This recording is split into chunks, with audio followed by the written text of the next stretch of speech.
Hey, what's going on? You know who it is. You know what it is. All right, you guys, I saw something very interesting and I decided to make, I guess you can call it to a certain degree of response. But there is a rapper by the name of, I hope I'm saying his name correctly, Finesse two times Finesse. Sorry if I didn't say his name correctly, but anyway, he is a rapper, if I'm not mistaken, out of Memphis, Tennessee. And he is affiliated with rapper Moneybagg Yo. Now, I'm not going to lie. I like a lot of Moneybagg Yo songs. So he makes some good stuff. But he said something that was very interesting. And he basically spoke on something that I think is sort of like being a hidden taboo in our community. But it's time to bring this to the forefront, because I don't like the direction where black men and black women are headed. It seemed like the roles are reversing, where you getting more men that are conducting themselves as women and women conducting themselves as men, and the roles are seeming to reverse, and that's not a good look. That's not a good sign, and that is dangerous, and that is a red flag, and it's time to address this situation.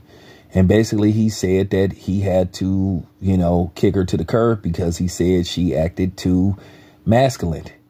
He said he wanted a feminine woman. Now, keep in mind, he's what you would consider a street dude.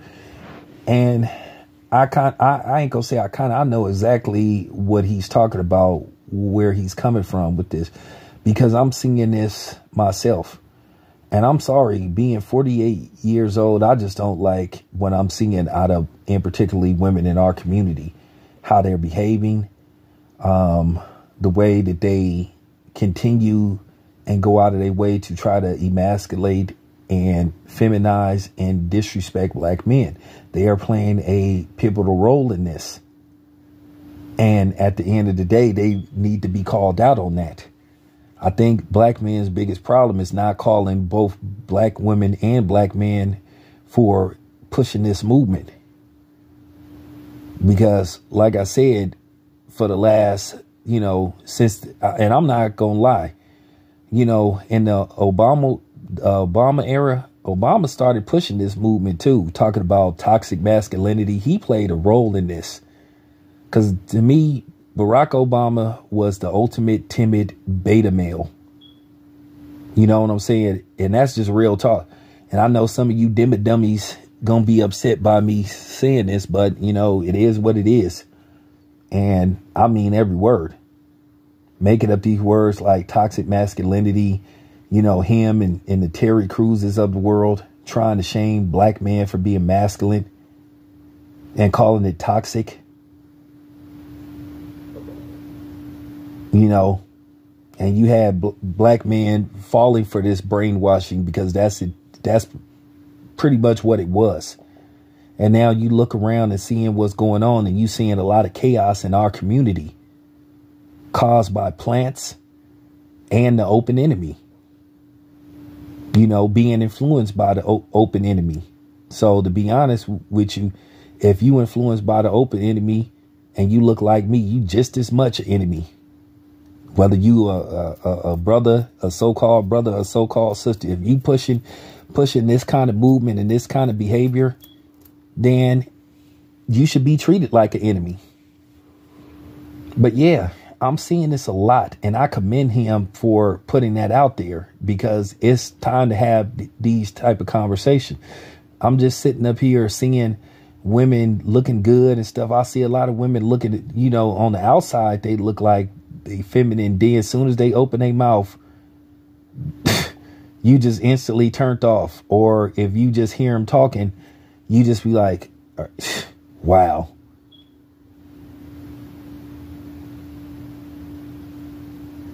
The funny part about it is women in our community, they've been brainwashed and conditioned to believe that they are a better man than us.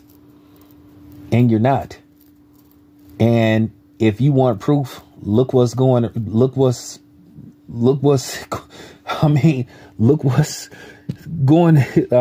for real. Look at your surroundings. Look at what's going down in our community. Every time you look around, you hearing about some rapper being shot.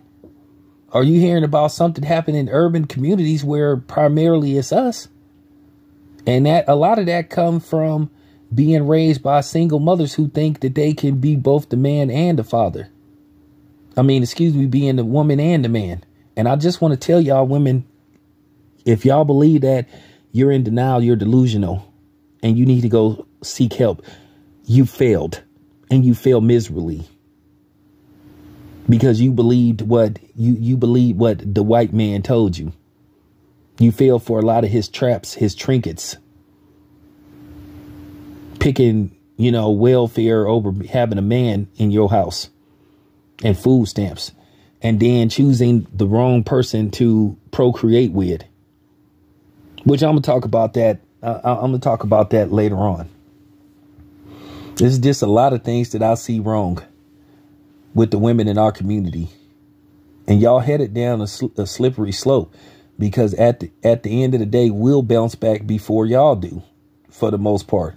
And you can get mad all you want, because y'all headed into a direction where if you keep thinking that you are more of a man than an actual man, and you supposed to be a woman, you are going to walk around without anybody. Before you know it, you could be in your 20s, but before you know it, you 35 years old. You could still be drop dead gorgeous. But at the end of the day, your phone is not ringing and you don't have a man laying next to you. Because basically your passive aggression has basically alienated him. And I'm sorry if you don't want to hear the harsh truth, but it is what it is. And I'm not finna sugarcoat this. A lot of times you sit up there and try to blame the man and it's always the man's fault what go on in our community. But I'm sorry, and I'm here to tell y'all just as much to blame as men. And you can accept it or you don't have to accept it, but it need to be said. I think that's, y'all done got this submissive stuff, messed up. Ain't nobody saying that you have to, when we walk in the house and bow down to us. Nobody said that you have to call us master. It's just about respecting us and honoring us and treating us like the man that we are and recognizing us as being the man. And you will reap the benefits if you are with a real man. He will treat you like how you supposed to be treated. But to a certain degree, you don't even want that. That's been proven.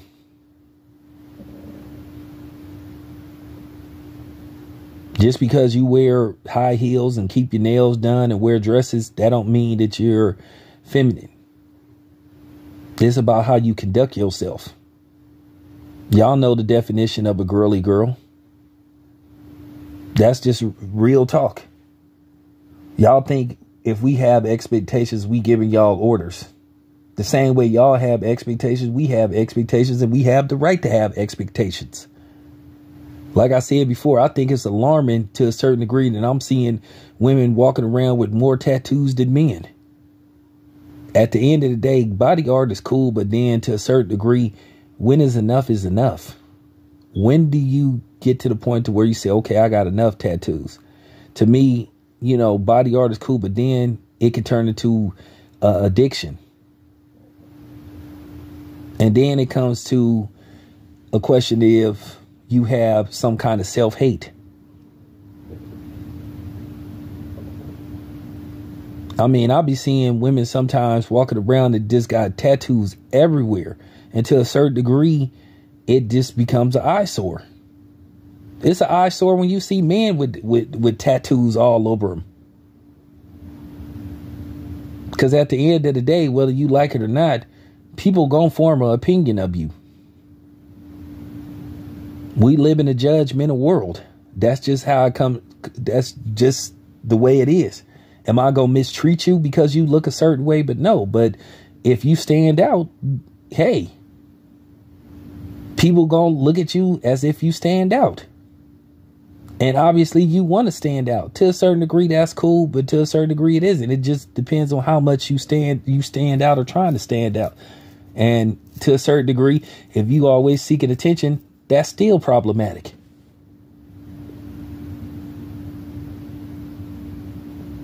It's okay to want attention, but don't be desperate for attention. That's the difference. Okay. But yeah, I just wanted to put that out there. It's alarming. Like I said, I think it's crazy when I be seeing women calling each other bruh and bro and all that kind of stuff, and talking to each other, women talking to each other like they dudes. And then if they get into an argument talking about, girl, suck my, like, what?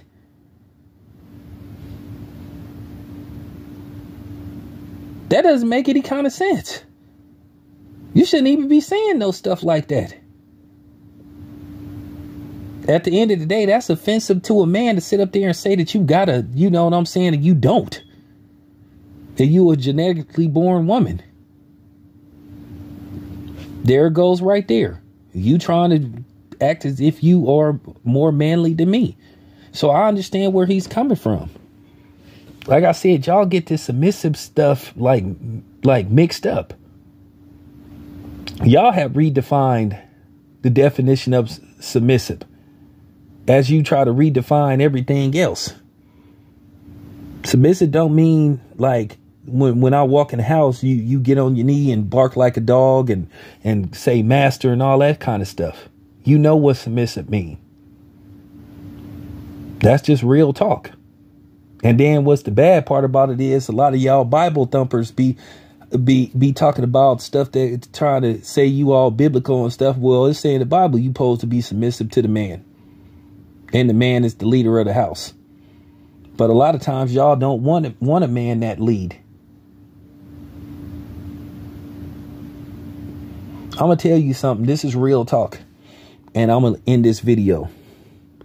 The modern woman's biggest fear today in this age is two things that they fear most from a man: an alpha man and an intelligent man. Basically a man that can keep up with them when holding a conversation, that can match them with brain power. That used to be the true definition of a, you know what I'm saying, of an alpha male. But in this day and age, you get called gay if you have those two things, or if you have intelligence and you act like you got sense. You get called gay or you get called boring. Once again, it's shaming. But anyway, it's your boy Town Biz. I'm out.